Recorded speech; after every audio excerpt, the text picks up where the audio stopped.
qu'on va appeler 3. Ok, on le replace. Ici, en fait, on va créer des lumières spéculaires de couleur blanche. On va prendre l'outil pinceau, raccourci pour rétrécir et agrandir. Pour rétrécir, c'est les deux petits points sur le clavier, juste à côté du point virgule. Et pour agrandir, c'est le point d'exclamation. On va essayer d'avoir une brosse à peu près comme ça. On va se mettre à peu pardon. Je vérifie juste la dureté. La dureté, on va la mettre à peu près à 90. On va y aller à tâtons. Alors on va se placer à peu près là, on clique. Tout à fait, c'est pas ça. Dureté. On va la placer à peu près à 12. C'est pas mal. Ok, on va essayer de garder le même axe. Attendez, je vais la replacer plutôt ici. Voilà, en gardant à peu près le même alignement, je vais remettre la deuxième spéculaire ici. Impeccable. On va créer un autre calque juste au-dessus. Je vais l'appeler 4. Super. En fait, on va aller encore cramer les blancs, ce qui n'est pas très bon dans la retouche photo et tout ça. Mais là, on en a besoin. On va rétrécir en fait notre brosse. Ici. Là, je vais baisser légèrement l'opacité du calque 3. Sinon, ça va pas créer vraiment de profondeur. Je me remets sur le 4. Outil, brosse, couleur blanche. Et en fait, on va venir juste dessiner une petite spéculaire en plus ici. Pour donner un petit effet. Et on va faire la même chose de ce côté-là.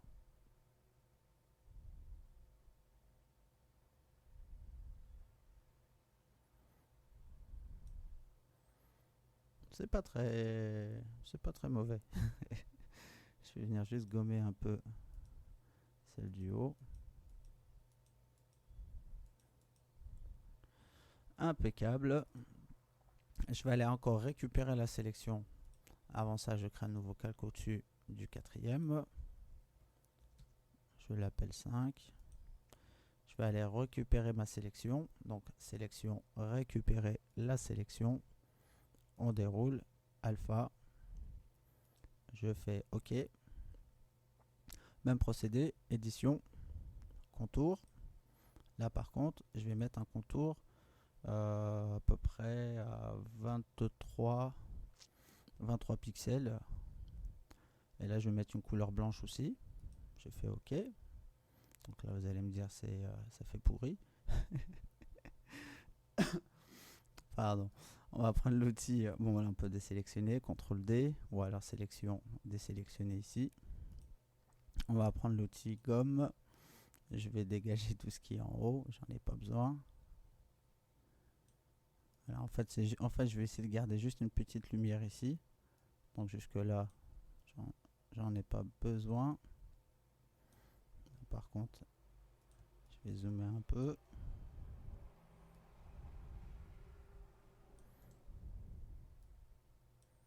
On va essayer de créer quelque chose de sympa.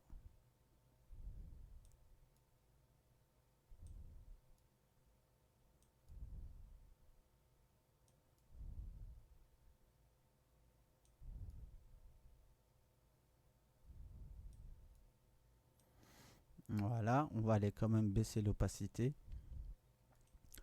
Là, elle ressort un peu trop. Donc, on sélectionne le calque 5, c'est le dernier. Opacité, on va le descendre à peu près à...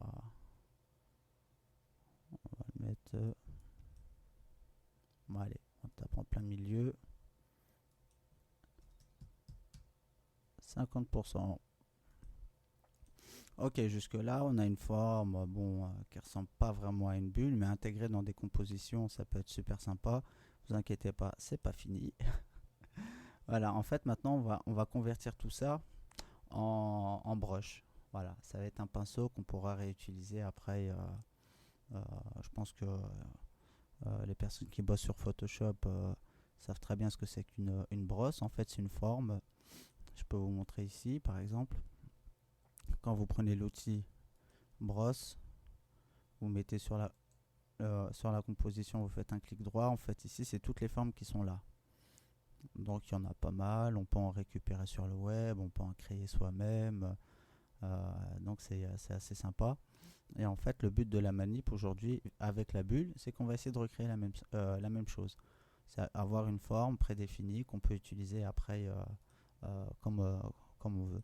Donc, pour convertir tout ça en brosse, on va laisser chercher l'outil rectangle de sélection, voilà, qui se trouve ici. Si vous ne l'avez pas, vous cliquez, vous restez appuyé, outil rectangle de sélection, et en fait, on va tracer une sélection autour de notre bulle, voilà, la couleur d'arrière-plan incluse, impeccable. Là, on va aller dans édition, copier avec fusion. Voilà, il n'y a rien qui se passe, c'est normal. Après, on retourne édition, coller. Et là, si je fais Alt et je clique sur le petit œil, voilà, on obtient ça. Donc, ce qu'on va faire tout de suite, c'est inverser le canal. Donc, le raccourci, c'est CTRL-I. Voilà, impeccable. On reste toujours avec le mode de sélection dans le cas où, par inadvertance, vous l'auriez perdu. Vous faites CTRL et vous cliquez sur la petite icône ici. Et on récupère en fait la sélection. Ensuite, on va dans édition, définir une forme prédéfinie. On clique dessus. On va l'appeler bulle.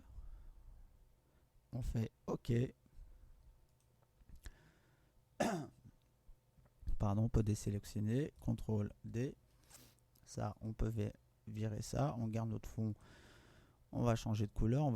On sélectionne le calque d'arrière-plan. On rajoute un calque juste au-dessus. On va aller prendre une couleur dans les verts un peu foncés. On fait OK. Couleur de premier plan sélectionné. Alt, supprime. On a la couleur. On va créer un autre calque au-dessus de celle-là. Pardon, au-dessus de ce calque-là. Pour pouvoir quand même tester ce qu'on a fait. Donc là, on va prendre l'outil pinceau. Clic droit. Et en fait, on va aller chercher la forme qu'on vient de faire. OK. Donc là, si vous n'avez pas en fait l'aperçu de la forme, c'est que vous avez la touche mage en fait d'activer. Et pour l'avoir, en fait, faut que cette touche soit désactivée. Mais ça a été vu, je crois, sur un autre tuto. Donc là, on va aller prendre une couleur. Ouais, bon, on va prendre du blanc. Voilà. On va paramétrer un peu cette forme. On va aller ici. Bon, faut qu'on soit bien sûr sur l'outil pinceau. On va aller sur cette icône. On va cliquer dessus. Je la ramène. On va aller dans dynamique. Alors diffuse d'abord, on va commencer par ça. En fait, ce paramètre-là permet justement de créer un espace entre les brosses. Par défaut, elle est comme ça. C'est pas très intéressant vu qu'on veut essayer de créer des effets de bulles. Donc en fait, on va essayer de pousser la diffusion un peu plus, voilà, à peu près là. Bon, entre 700 et 800, après c'est vraiment bon vouloir. Ça c'est impeccable. Ici dans contrôle, on a d'autres options, le fondu, la pression de la plume si vous avez une table à dessin. Le fondu, ça crée en fait voilà, un fondu. Donc pour ce tuto, on va pas utiliser ça. On va aller dans dynamique de forme. En fait là, ça va créer comme un sorte de random sur les formes. Donc il y a pas mal de paramètres pour personnaliser un peu plus la brosse. Les autres paramètres, je pense pas qu'on va les utiliser. On va essayer de voir tout de suite le résultat si c'est sympa ou pas. Là, je vais peut-être juste la taille. OK, ça marche. Donc là, on va voir si c'est sympa ou pas. Donc le calque 3 sélectionné, une couleur blanche. On va commencer à tracer nos bulles. Voilà, vous voyez ce que ça donne sur un fond vert, ce que ça peut donner sur un fond blanc. C'est super sympa. Ensuite, on peut bien sûr jouer sur la taille des bulles, sur pas mal de critères.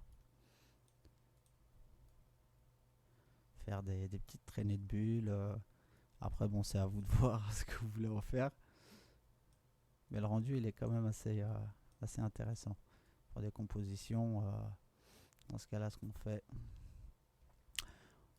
on ouvre Internet, on tape image, portrait. Merci Google. C'est vraiment pour le tuto. Bon, on va prendre celle-là. Voilà, tac. On zoom, on fait clic droit, copier l'image. On referme, on se remet sur Photoshop. On va faire juste CTRL V. Tout simplement, on va passer cette photo derrière les bulles. CTRL T pour redimensionner. Désolé pour la pixelisation. Voilà. Entrée et on décale nos bulles.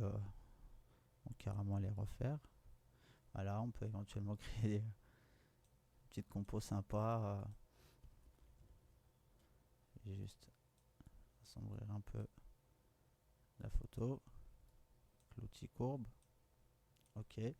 Voilà, on peut avoir des résultats sympathiques, mais je pense que vous aurez bien l'esprit créatif.